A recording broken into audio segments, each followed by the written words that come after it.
proposal made from one of the two responders to the request for proposals that we sent out some time ago relative to the future use of the Conger building across the street, the ice house, the old police station, the Northeast Commission building, and the various functions that it performed for us in this community over the years. We've heard from one of our proposals already, and tonight we're going to hear from the second proposal that we received. This meeting was called for the benefit of the members of the town council to hear this proposal. Therefore, we will not entertain public comment this evening. The process, just so you will know, moves from here back to the town council at a committee meeting where there will be discussions among the council members relative to the two proposals that have been made, and at that point the committee will forward it to the town council for a decision as to who buys the building. But tonight's, again, is for information purposes only. We're happy to have John Glover with us and his partner in this proposed venture, David Maurer. Welcome both gentlemen back to Edenton again. There will be, I meant to say this too, there will be an opportunity for public comment once the process gets back to the town council after the committee meeting has taken place, because it is public property and therefore requires a public hearing before it can be disposed of. So hopefully you'll gather the information you came to get from the presentation here tonight, and like the rest of us, absorb that and let the process go forward. So thank you again for coming out and showing your interest, and with no further ado, John, I'll turn the floor over to you, sir. Thank you, Mr. Mayor, City Councilman, and Town Councilman. Thank you for your time. I appreciate the opportunity to come to Edenton. It's great to see such a nice turnout. I was told by Jennifer and Anne Marie there'd be 2 people here. So it's exciting to see such enthusiasm for this piece of property. The Edenton Ice Company is a special piece of property for myself. As I've told you, I told the mayor, my family has been down this way for quite a while. My grandfather was Joseph Conger. He started the original ice plant, this building, I guess back in the 1920s is my understanding. The building has a special place in my family's history. And once I understood from the town of Edenton that there was a potential opportunity for the building to be brought back into private hands, I got in touch with Jennifer and Anne Marie, and I spoke about opportunity of making a proposal to the town of Edenton. And during our discussions, part of what came up was this opportunity for a craft brewery. And so that's what I'd like to discuss and present to you tonight is what our proposal is for the use of that building and how we think that will benefit the town of Edenton. Before we get into much detail on that, I would like to just introduce myself, a few minutes of my background and why I am so interested in the property. I'm from Wilson originally. My mom grew up on King Street in the Joseph Hughes house. So I spent a lot of family holidays here in Edenton. I have wonderful memories of that. I attended Episcopal High School, the big rival of Woodbury. From there, I went to the University of North Carolina, where I graduated. Most of my career was spent in the beer business. I worked at Harris Wholesale. We were the Anheuser-Busch distributor in Raleigh and surrounding counties. It was a family business, my wife's family business. I started out in the warehouse and worked my way up to president of Harris Wholesale. We went through 2 acquisitions. during my time there, grew the business from about 4 million cases to almost 8.5 million cases. Sold that in 2008 for various reasons, but I think the timing was good. And as you get into the presentation on craft beer, you'll see how the beer business itself has changed. So what I know is beer. I'm really good at it, I think. It's one of my passions, and I've seen what it can do to have the economic impact it can have to communities. And I think there is an excellent opportunity for that to be the same here in Edenton. So that's a little bit of my background. I'm married, got 3 children, 22, 19, and 15. The two boys are aware of this project. They've been to Edenton and look forward to potentially, if this proposal does work, to maybe carry this on to the next generation as well.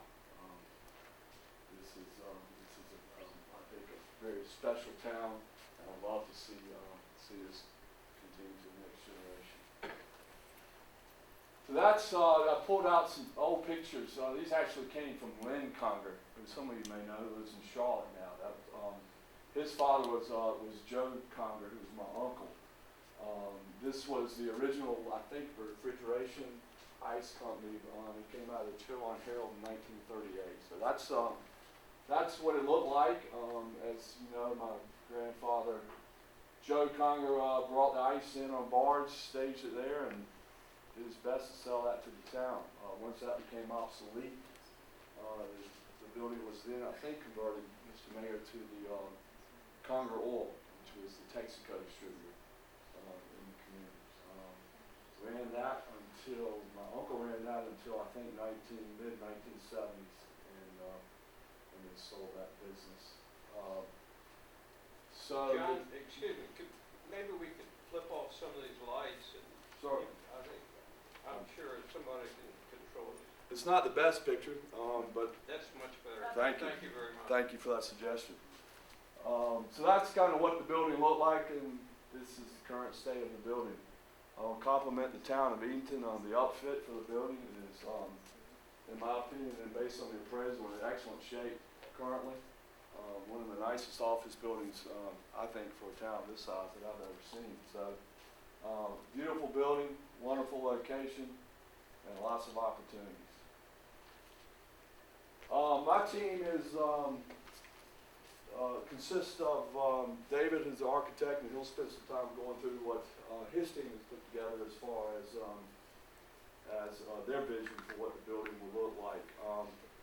I have put together a team of what I'm going to call craft beer or beer experts.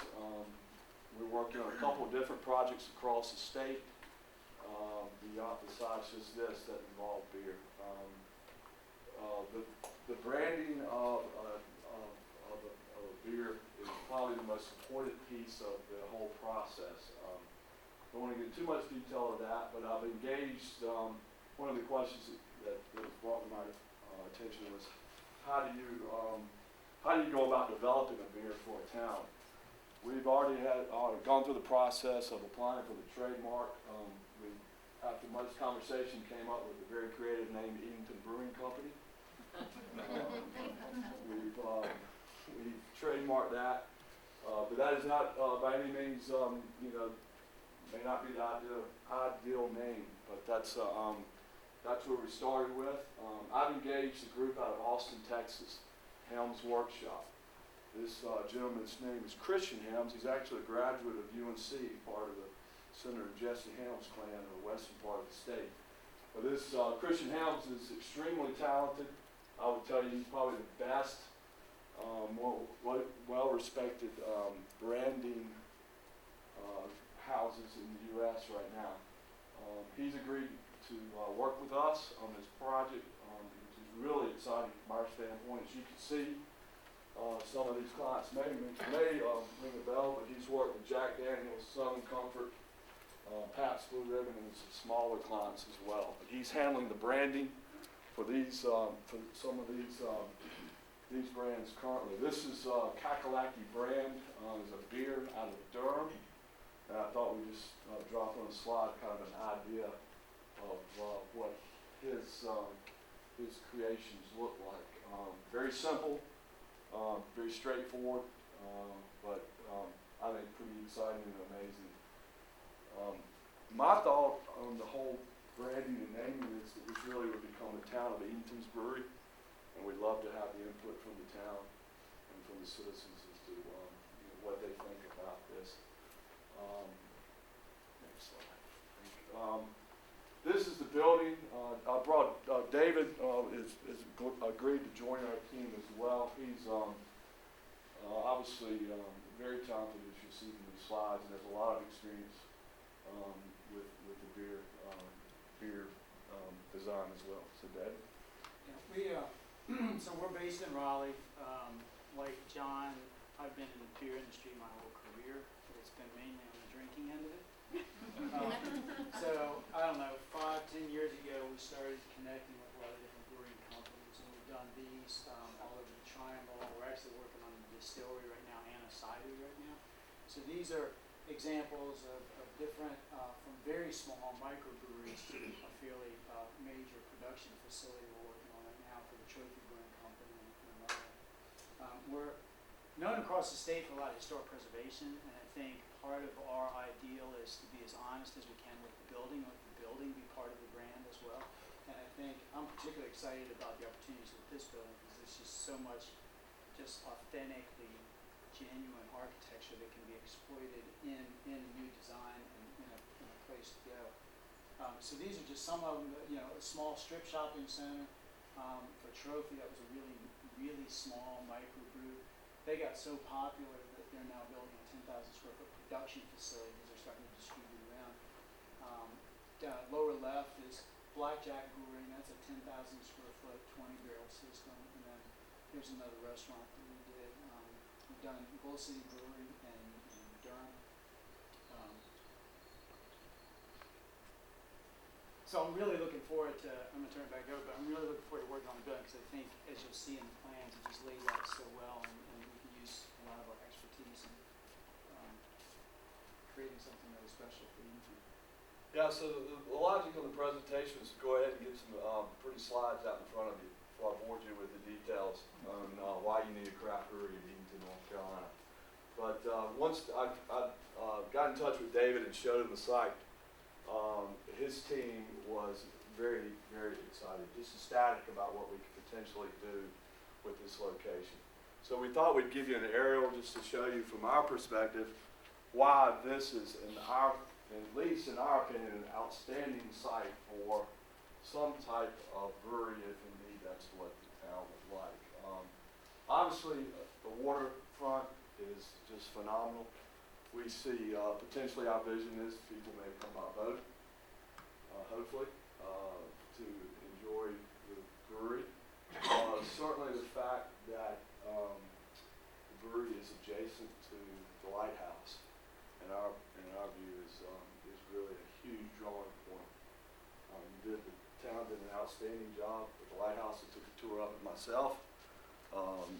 I think the combination of a lighthouse with the Edenton Brewing Company adjacent is something that's very unique. I don't think there'd be many communities that would have something that would draw that kind of attraction from the tourism piece. What we would think, a big point from our big selling point is you can go visit the lighthouse, take a quick tour, walk down, have a beer, some food, and not even get in your car. And I think that's pretty special from that standpoint.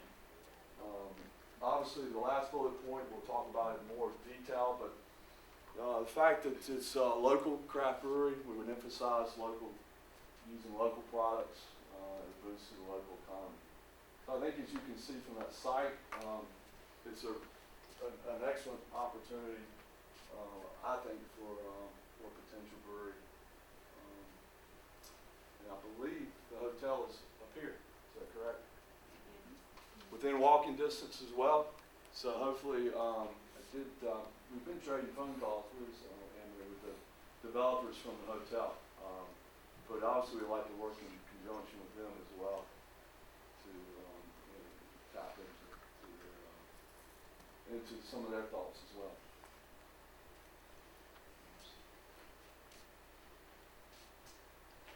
That's just again, a more detailed view of what you know is already there. So for the building, this was just a schematic plan that came up to give you a sense of what could be in this building, and it actually lays out. We walked through, and there's still all the hung ceilings and all that, but there's some really wonderful space in there. It actually lays out, in our experience, pretty phenomenally for a small brewery. So what we're talking about doing, we'll see a couple slides, is opening all of this up. But so the lighthouse is down over this way to orient you. We have a small tap room up in here, and it actually, so the brewery is back in here. Delivery is the overhead door. Everything works really, really well to get goods in and out through the back area here. There are already existing toilets and a small office area up in here, which is what the brewmaster would need. We could open just this area here and have drinks or small snacks in this area. If on a light day, you could just have this open. Opening up some windows so that while you're sitting in there, you've got the view over the brewery, but you still have all these windows here facing water. So it made a lot of sense, the way the building's oriented, and with the site, to open it as much as you can so you have a view over the water and playground over here and everything else. And then this back area up here, if you know the building, it raises up about 20 inches. So there's some steps that come up into here, and then this area is a raised platform, so we can open this up a little bit. You can look through here. You still have the view of the water this way and back here. And then opening this up so you can look in at all the nice shiny tanks and everything. The outbuilding that's back in here is large enough for a small pizza, sandwich shop, some sort of cafe, some sort of food that's yet to be determined. The trophy project that we did with the brewery, and they serve specialty pizza. That's all they serve is specialty pizza, and it is phenomenal. And the growth of that place, that whole space probably is about half of this building, and they've had this tremendous success. So fortunately, to be able to see, we're looking at, 110 people or so in there. This is just a diagram of how we could say, you could have big picnic tables in there and have joint seating, or you could do the traditional 4-top and 2-top kind of restaurant.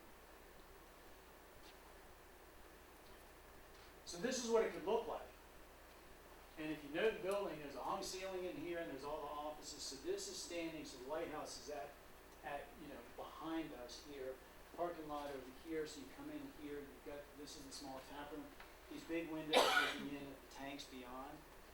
You really get a sense of a nice gathering space there. Opening up the structure, there's some really wonderful old trusses in there that we can expose up to the roof deck and have some nice special lighting in there.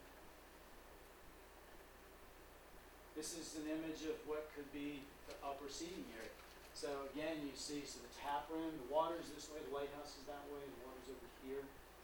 You have the tap room over here, and then these big windows overlooking, the kettles and everything are really pretty, but it is a messy process. There's water on the floor, and when we're draining this thing, so it keeps it contained, but you get this nice view of the working brewery. And on the outside, we were thinking that, soften it up a little bit, have some outdoor seating. This is just an idea of some tables and chairs and benches where you can sit out and, take your sandwich or your piece of pizza or whatever and have a beer outside on cooler days than we have today.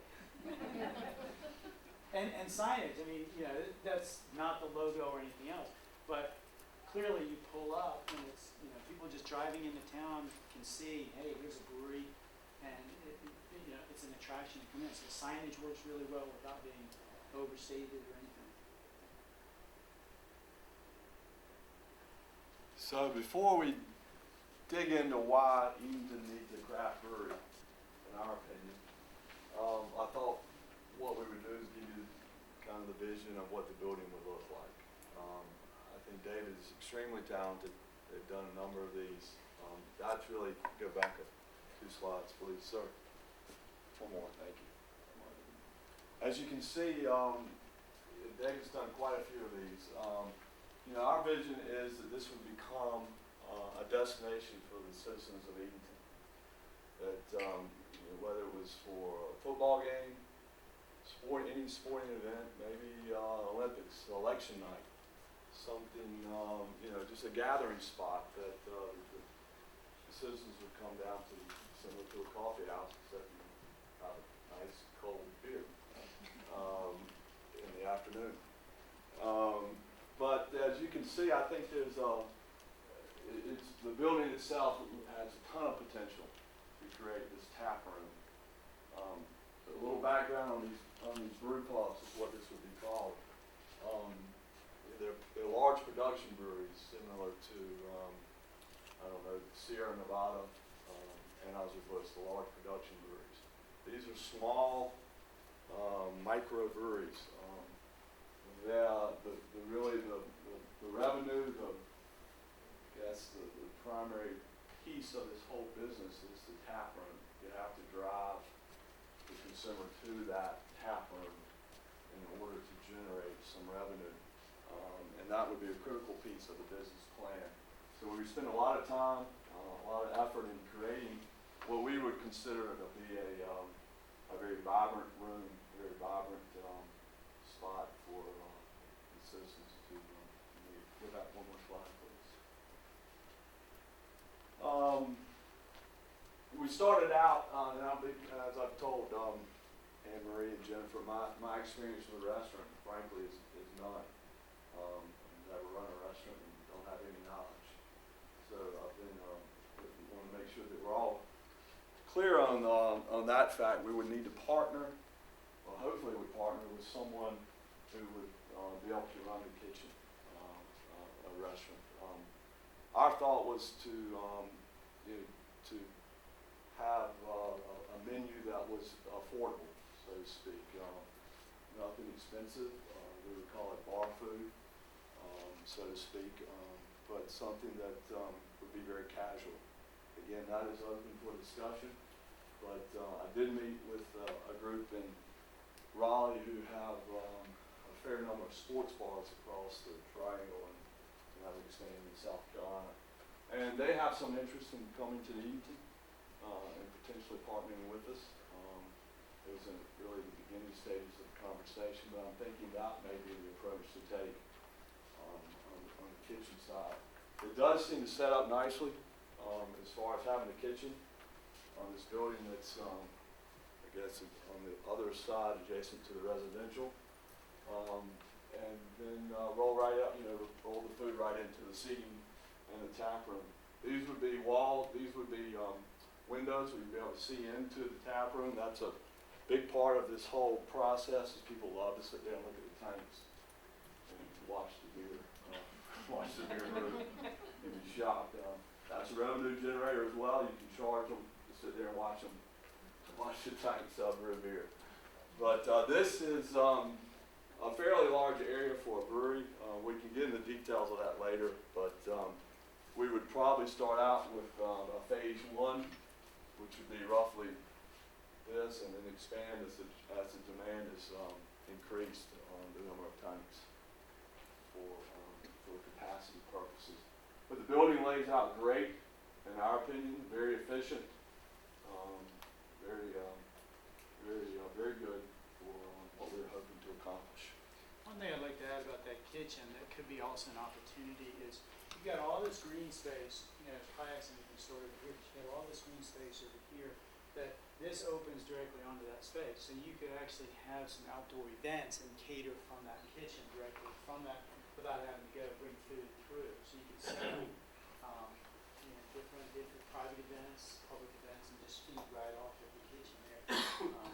One of the concepts could be that you rent the kitchen out for an evening and have events outside, or a wedding reception or something that could spill right out without having to the food go through the tap room. So that location of kitchen is actually pretty convenient.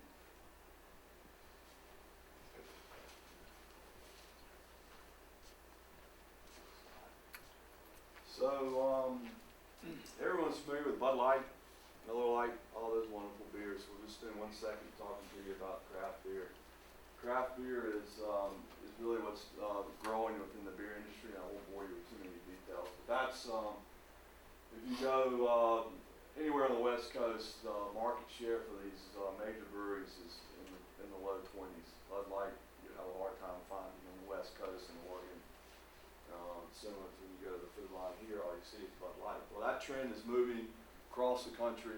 It's hit Asheville. If you've been and visited Asheville, then you're very well aware of what's taking place there. Sierra Nevada, New Belgium, significant large craft breweries that have taken the state of North Carolina to expand and open breweries. As a result of that, next slide, you'll see, one more slide, please, I think, that, yeah, you'll see that at least within the North Carolina economy, craft beer has become very big business.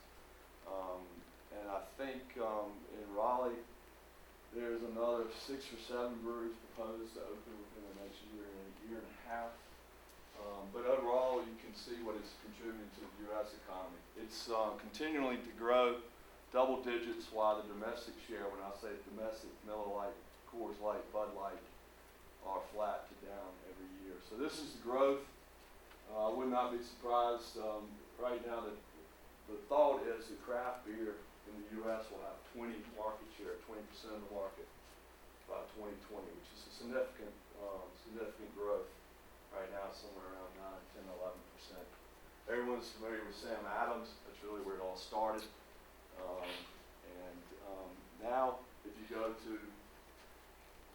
please, if you go to any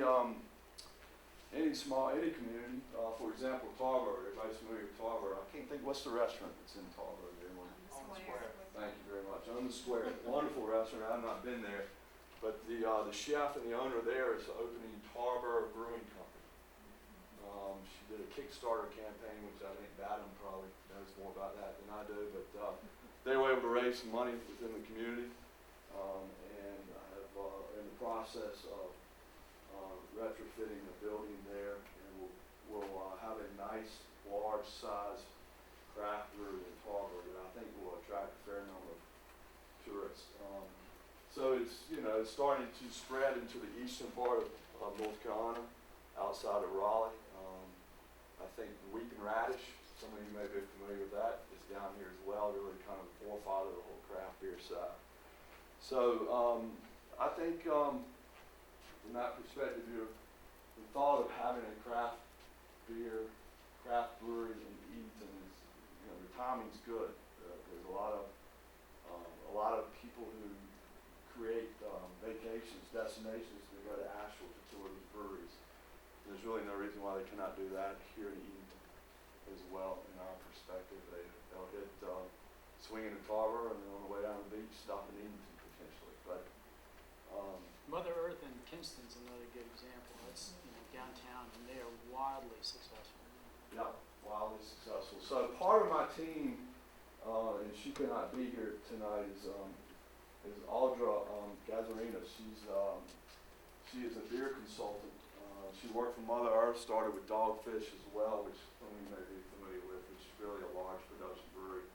She lives in Raleigh and in Asheville. We're working together on a project, and ultimately she will join my team full time. She would be the point person over this brewery, more than likely. If anything happens with craft beer in the state of North Carolina, she's somewhat involved, more than likely, or has been involved with the discussions of it. So she's extremely talented. She's one tough lady as well. She brews beer, and I'd love to introduce you to her. She is a brewery's opening in Tennessee, and she was called to, they had some issues there with the grand opening, so she's there helping that. But she will be part of the team. So part of the business plan is finding someone to brew the beer down here. We're working on that. I've engaged a search firm out of Raleigh. It's my former HR director who specializes now in filling jobs for these craft breweries. I've engaged him. He is actively pursuing recruiting a brewmaster or someone of that nature, that experience to potential to move to Edenton, hopefully with the family, and start creating some recipes for the brewery down here. Before we dive into the acquisition and renovation too much, spend one more moment on just why, what I'm thinking the vision is long term for the brewery. I do think that these craft breweries are capital intensive to build, and we'll go through some of the numbers with you in a minute. But once you hit a couple of years and a certain threshold of production, then you should be able to reinvest back into the company. And that's ultimately what I would hope we could do here in Edenton.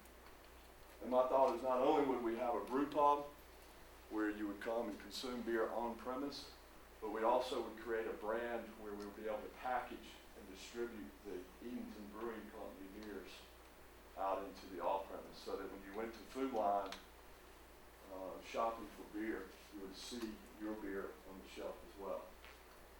That's really my expertise. I've been on the distribution side, and I'm very confident that we can make that happen. There's no doubt in my mind that we would do that. We would start out self-distributing the product, putting it in our own vans with the Edenton Brewing Company on the side, or whatever the name is. Hits and Targets, the Food Lines, convenience stores in the world. And then hopefully, with demand growing, we'd hit the Outer Banks, so that when you're on vacation, you went to the Harris Teeter and Duck, which if you haven't done, you should go. Take a look at the beer. Just walk in and look at the amount of beer and the amount of craft beer they're selling to those people out of DC. It's phenomenal. But hopefully you will see the Edenton Brewing Company products on the shelves there as well. And that's ultimately where I think we could take this this project, and we would, maybe 10 years from now, or for the next generation, we would outgrow this site, and it would be exciting to be able to build a larger brewery, maybe in a business park, next to the boats and the peanuts. Boats, peanuts, and beer. So, seems logical to me. But that's kind of where we're thinking, long-term vision. Before you get there, you've got to come up. We have some work to do on the numbers.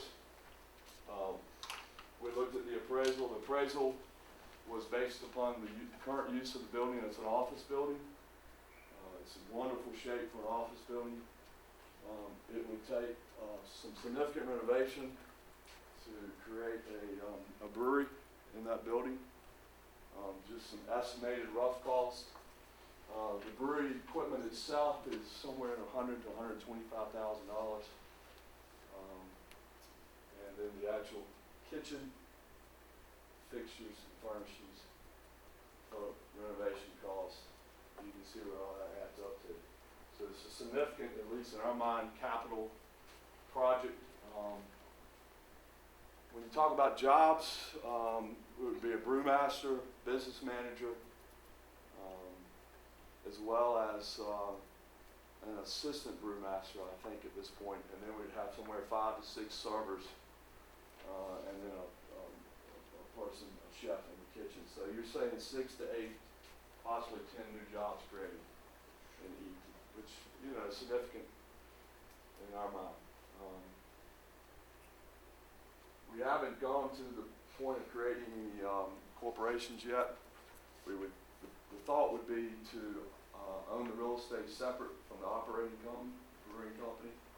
We would lease that, the brewing company would lease the building from the real estate LLC. Next slide. So,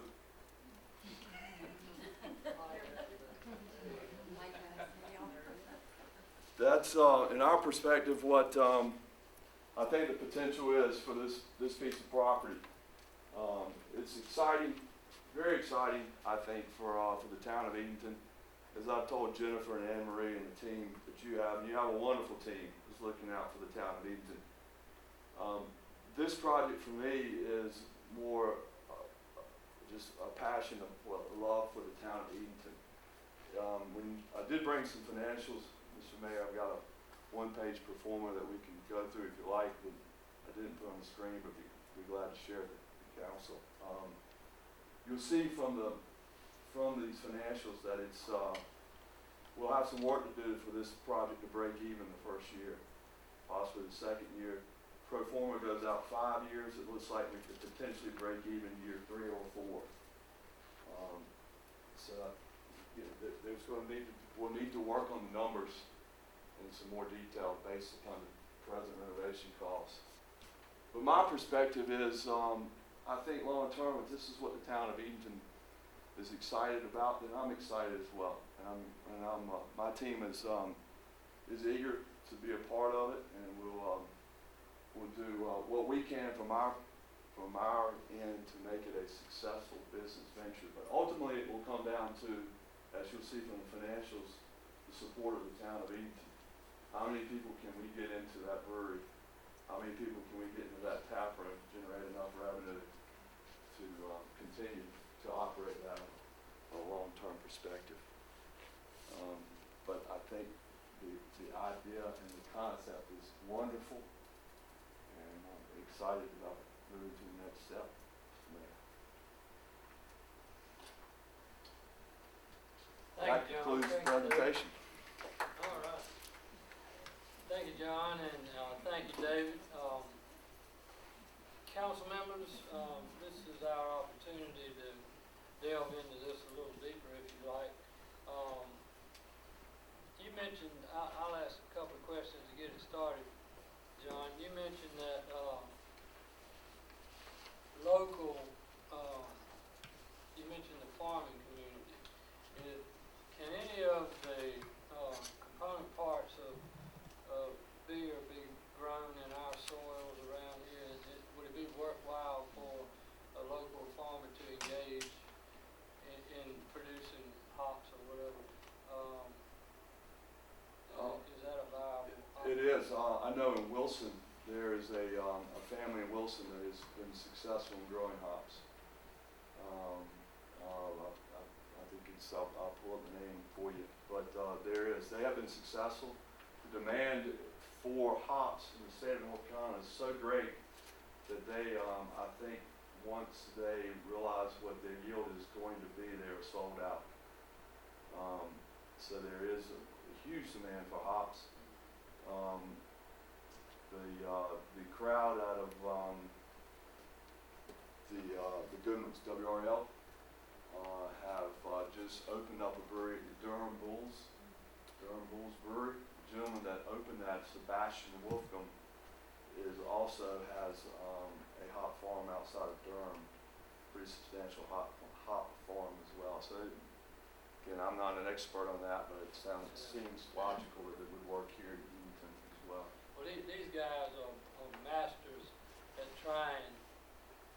They're not afraid to try, put it that way, but they are almost masters at cultivating new crops that 10 years ago didn't even exist in this region. I mean, they do rapeseed, they do sage, they do any number of things that in a short period of time ago that no one would have imagined. In the soils, of course I don't know what good soil is for hops, but anyway, okay, that was one, and I'm sure, given its location, what are the, what's the output of aroma that would come from the brewing process? We're at a mixed-use section of Edenton. I know it would be enticing to some, but it might be somewhat offensive to others. Can you comment on the process yourself? Yeah, certainly, yes, sir. We can make it as much as you like or none, I think. Okay. If you want to blow hops across Edenton, we can do that. Peanuts, I mean, when they're roasting, you can tell that. I mean, Right. and we need something to compete with the pulp mill across the sign. Yeah, well, thank you, absolutely. The capacity of this brewery would not be large enough to be a significant, I don't think a significant issue for smell, again, if that's what your concern is. Again, for a lot of people, that's what's so exciting, is that aroma of the brewing process. So, We've you know, done- there is store. And so, you know, we will need to talk to, you have to get permits for breweries, but I think that's something that we've talked with Anne Marie about, and, so you have to go through federal permits as well as state permits. Okay. And I'm not clear, we have not been through that process yet. We didn't feel like it was at the appropriate stage to do that without your permission to further engage, but that will need to be a discussion as well of having alcohol.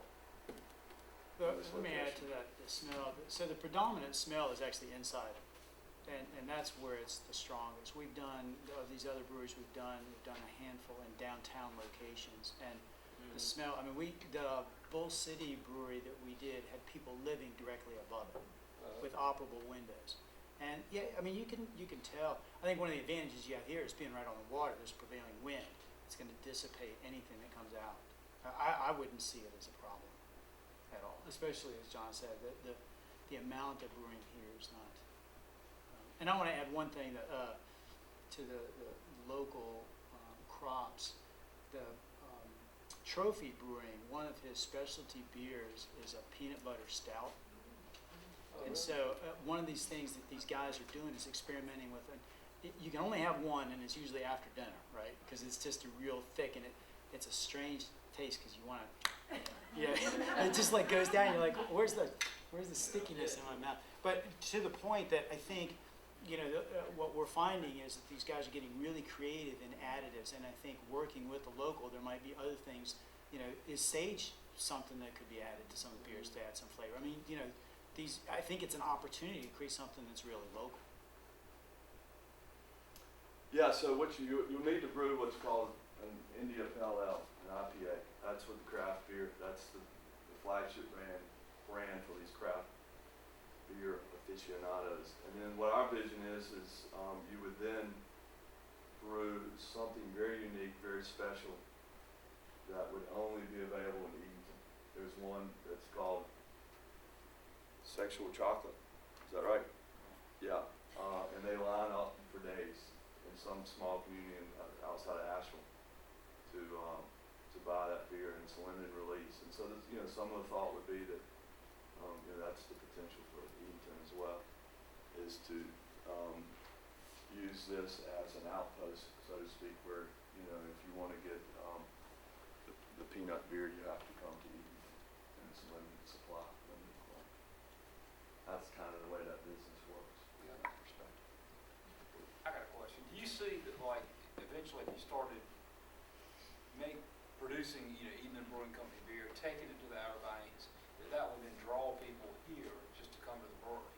Yeah, I hope so. I mean, that's the thought, or at least on the way down, if not. But yeah, I mean, I think that's that consumer, to them, as much of the drinking experience as visiting the brewery. And I think that's, with the opening of the hotel, the timing just seems wonderful to be able to do that. So you visit the lighthouse, stay at the hotel, or one of the wonderful bed and breakfasts, and you come visit the brewery. And hopefully we've created we've been able to attract a brewmaster that would then provide tours, discuss the brewing process with his crowd. And he really becomes a celebrity, the face of the brewery as much as anything. If they want to come visit Sam Dixon's and understand his brewing process, and they discuss recipes, that kind of stuff. And don't forget the food component as well. Hopefully that, you know, I know, you know, lots of people stop at the Sunnyside Oyster Bar. You know, so there's no reason why they couldn't come to Edenton to have some oysters as well. Or shrimp in a basket. Something like that. Councilman? Yeah, John? Yes, sir. In your first proposal, or the first information that we got, you mentioned featuring growler. Yes, sir. And as I understand, growlers, you got to tell me about it. I'm not a big beer drinker, and I know I'm not going to drink a 64-ounce bottle. It's new to me as well. It just came on the scene about 3 or 4 years ago. And it's really, I wish we had brought you an example of it. It's a jug of beer, similar to, I want to say not moonshine, but it's, you know. There's some growlers up here. Thank you. Is there a picture of one up there? Just little brown jugs. Yeah, see the little, you can't see it, I'm sorry, I wish we could pull it. It's a little brown jug of beer. And so what's so attractive to it is it's really keg beer in a jug. So you're not buying a keg, you're buying 32 ounces of beer that you can then take home that has not been packaged. It's straight out of the barrel. It's a huge growing industry. It's fairly controversial because we won't get into it, but the distributors do not participate in the growlers. The distributors being, for example, City Beverage, the Dixon's was the city. They wouldn't, they do not participate in the sales of that. Only the brewery would. So there's been some controversy over that, but it's a huge growing part of the whole craft beer. Is it a refillable thing? It is. So I would worry about the refillable aspect of it. yeah, so part of what you of the brew house is a cleaning facility. Yeah. Yeah, so we would clean not only you would clean the kegs, so we would certainly have kegs there. And so part of what you're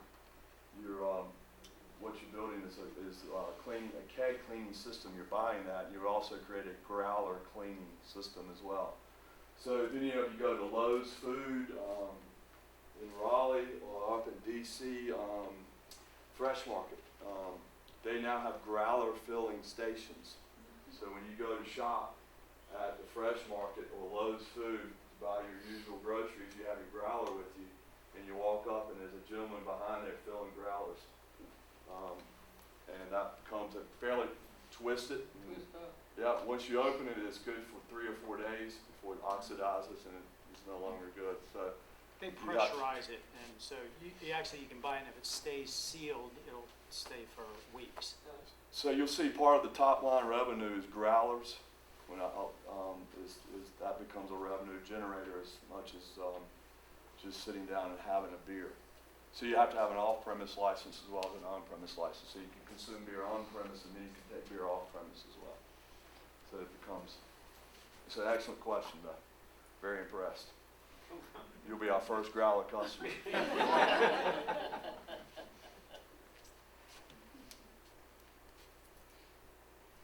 Surely more questions.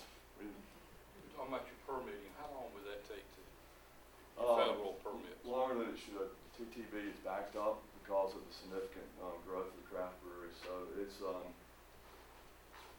6 months, potentially. We can fast track it as much as we can. But if you, there's certainly, but I would say that's probably a good estimate. And how long were you thinking it would take to upfit your building? Probably about the same amount of time. And you would do those concurrently. It's not, there's sanitation rules and things like that. We submit the plans and all of that. So it's not that you'll get turned down unless you just do something wrong. So it's, everyone we've worked on, they've done it concurrently as we've been renovating the building. And it's an exciting process. When those tanks start rolling in to the building, people, they just stand there and watch the tanks. It's really exciting to a lot of people to watch the tanks being constructed and installed. So that's part of the whole experience, is the renovation and building of a brewery. It happens in Raleigh, and you'd just be surprised at how much attention is generated, not only but the newspapers and think of the press releases we can put out to help market this for the town of Edenton. It's a ton of potential from that side of it as well. So John, what time period do you say, once you get the go-ahead and say, okay, we're going to do this, from that day forward, how long do you anticipate it would take before you would get open and get started? Just a guesstimation. Yeah. It's a great question. I'm not sure we've really created a timeline for that.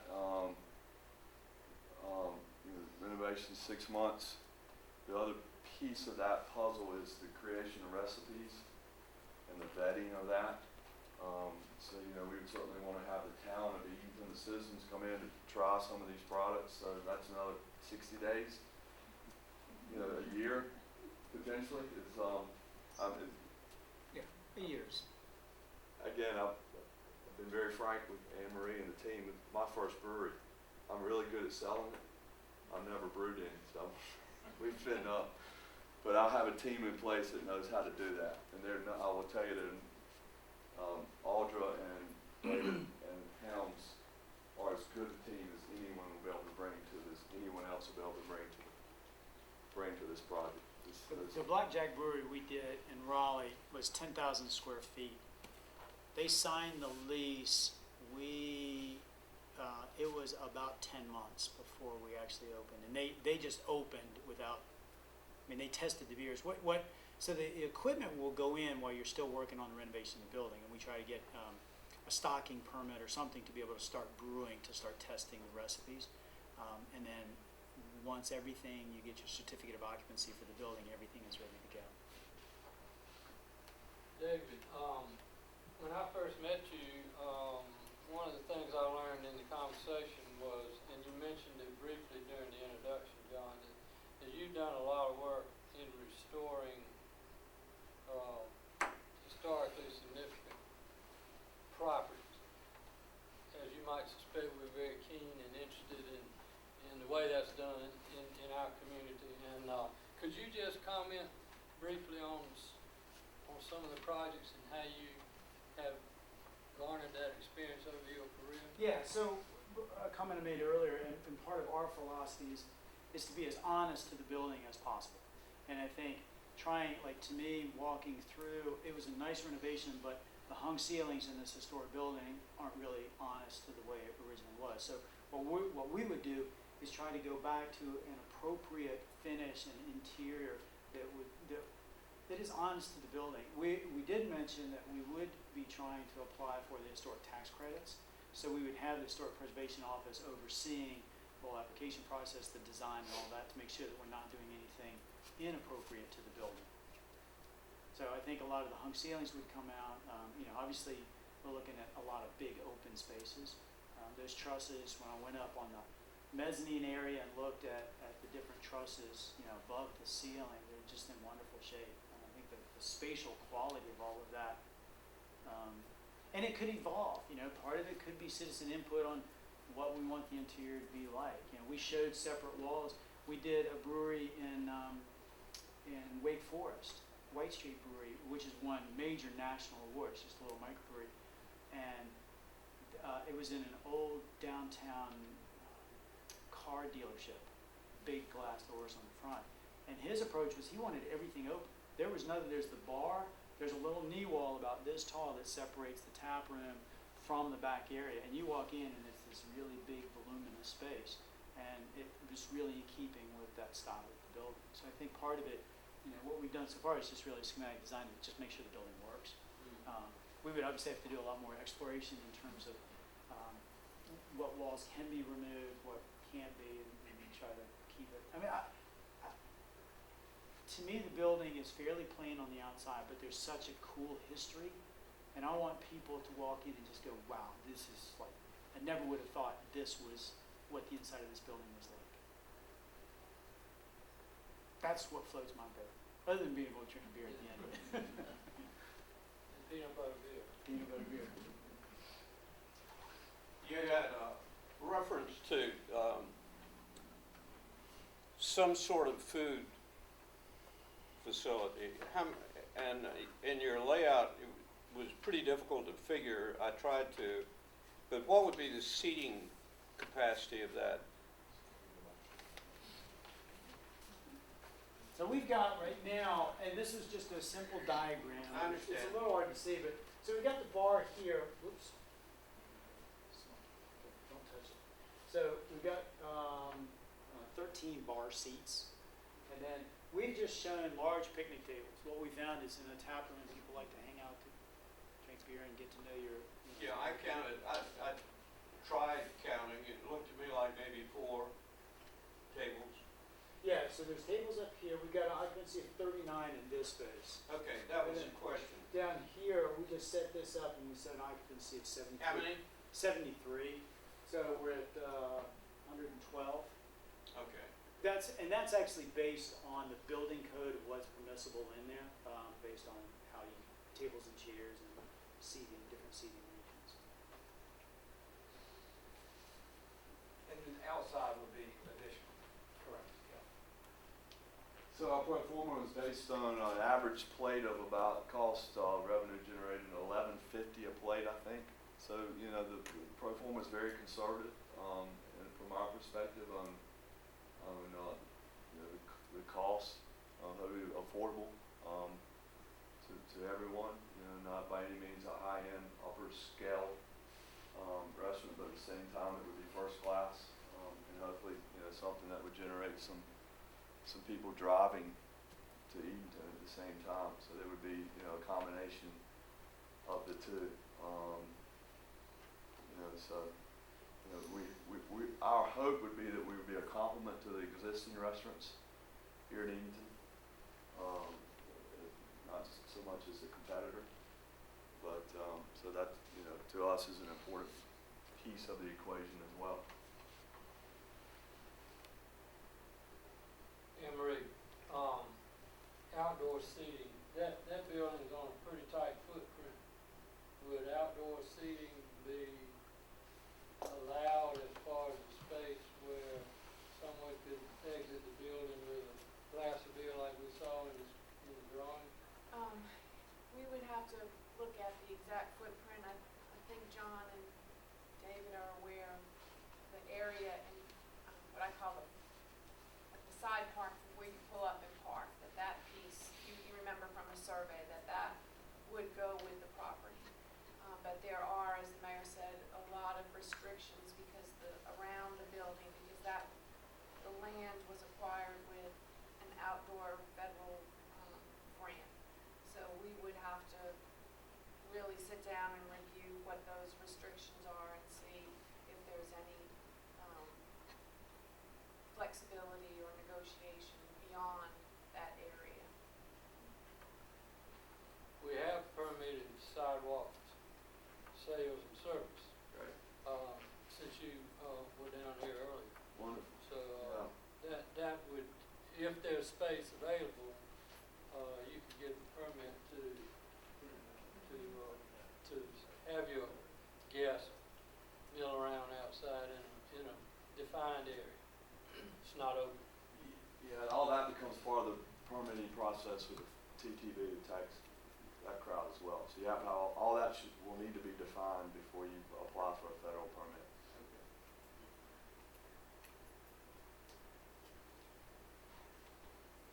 Council members, any other questions of these gentlemen? Okay, hearing none, in closing, John, particularly for you, and the interest you have to carry on your family's legacy in our community, we are greatly appreciative of your submitting the plan. David, nice to get to know you as a member of the team and are learning to have a lot of respect for your work, and we're confident that you would do a good job here as well. We thank you for the time you took to put into this presentation. We think it's been very enlightening for all of us. And if we have further questions for you, we'll probably funnel them up through Anne Marie and Jennifer, who've been your contacts up to this point. And as I said earlier in opening the meeting, we'll now take the two proposals back to committee at the council level and talk about what the council believes are the positive aspects of both proposals, weigh them, and make a decision. So I can't tell you what that timeline will be either, but we want to get that building into productive use. It's been vacant for several months. It's been municipal property for a very long time. We're anxious to get it back on the tax book. Your operation will generate revenue not only for our tax base, but also from the sale of your products. So that's very a positive thing for us as well. So, all in all, it's been a good night. We thank you again for coming over, and we'll be in touch. Thank you very much. Okay, ladies and gentlemen, we have no further business here tonight, so I will adjourn this meeting. Thank you for your attention, and we'll keep you apprised of when the public hearing will come. I can ask a question now. Yeah.